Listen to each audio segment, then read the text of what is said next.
Allez, aujourd'hui, on aborde un sujet que beaucoup de monde connaît, mais dont on n'ose pas trop parler, les hémorroïdes. On va tout mettre à plat, sans tabou, les causes, les solutions et surtout, comment faire pour que ça n'arrive plus. Préparez-vous à des réponses claires et directes. Et on commence fort en plongeant direct dans le vif du sujet, avec une question pour le moins surprenante. Alors, idées reçues, astuces de grand-mère ou gestes complètement inutiles, la réponse, vous allez voir, n'est pas si simple et pourrait bien bousculer quelques idées. Mais attention, avant de répondre à cette question, il faut qu'on soit tous sur la même longueur d'onde. On va donc commencer par la base. C'est quoi exactement une crise? Ensuite, on verra comment on apaise la douleur et surtout, comment on l'évite. C'est en suivant ce cheminement que la réponse à notre question de départ deviendra évidente. Alors, c'est parti, première étape, comprendre. Avant même de parler de solutions, il faut bien savoir de quoi on parle. Qu'est-ce qui se passe concrètement dans le corps quand on dit qu'on a une crise? Le premier truc essentiel à comprendre, c'est que des hémorroïdes, en fait, on en a tous. Ce sont juste des veines, des structures tout à fait normales. Le problème, c'est quand il y a une crise. Là, ça veut dire que ces veines s'enflamment, gonflent, et souvent un petit caillot de sang se forme, ce qu'on appelle une thrombose. C'est ce phénomène-là qui déclenche toute la douleur et l'inconfort. Et là où c'est intéressant, c'est que l'endroit où ça se passe change tout. Si c'est à l'intérieur, on ressent plutôt une gêne, une sorte de masse, et on peut voir un peu de sang rouge, vif sur le papier. Mais ça ne fait pas forcément très mal. Par contre, à l'extérieur, la peau est super énervée, très sensible. Et là, la douleur est beaucoup plus vive, on parle souvent d'une sensation de brûlure. C'est vraiment ça, la différence clé. Bon, maintenant qu'on comprend un peu mieux le mécanisme, la question logique, c'est qu'est-ce qu'on fait? Une fois que la crise est là, l'urgence, c'est de calmer la douleur et de faire dégonfler l'inflammation.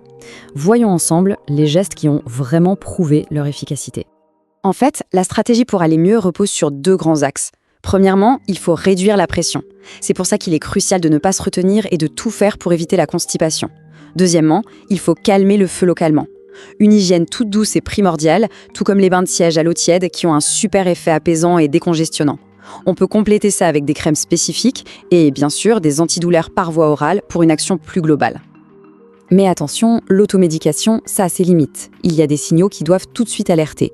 Si ça saigne beaucoup, si la douleur est soudaine et insupportable, ou s'il y a de la fièvre, ou encore si on voit du sang noir dans les selles, ça peut être autre chose. Dans ces cas-là, on ne prend aucun risque, on consulte un médecin. Traiter une crise, c'est bien. Ne plus jamais en avoir, c'est quand même beaucoup mieux. C'est là qu'intervient la prévention, qui est la véritable clé sur le long terme. Et tout commence par des ajustements assez simples dans notre quotidien. Au cœur de la prévention, on trouve ce qu'on met dans notre assiette. La logique est simple. D'un côté, on favorise ce qui aide le transit. Les fibres des fruits et légumes, c'est un peu comme des éponges. Et l'eau permet de garder les selles molles. C'est le duo gagnant contre la constipation. De l'autre côté, on lève le pied sur les aliments qui peuvent favoriser l'inflammation, comme le sucre ou l'alcool, qui peuvent aggraver la sensibilité de la zone. L'alimentation, ça ne fait pas tout. Nos habitudes de vie jouent aussi un rôle énorme. En fait, tout est une question de pression. Faire du sport régulièrement, ça relance la circulation et ça évite que le sang stagne dans les veines. Passer trop de temps ou forcer aux toilettes, ça crée une pression directe et intense.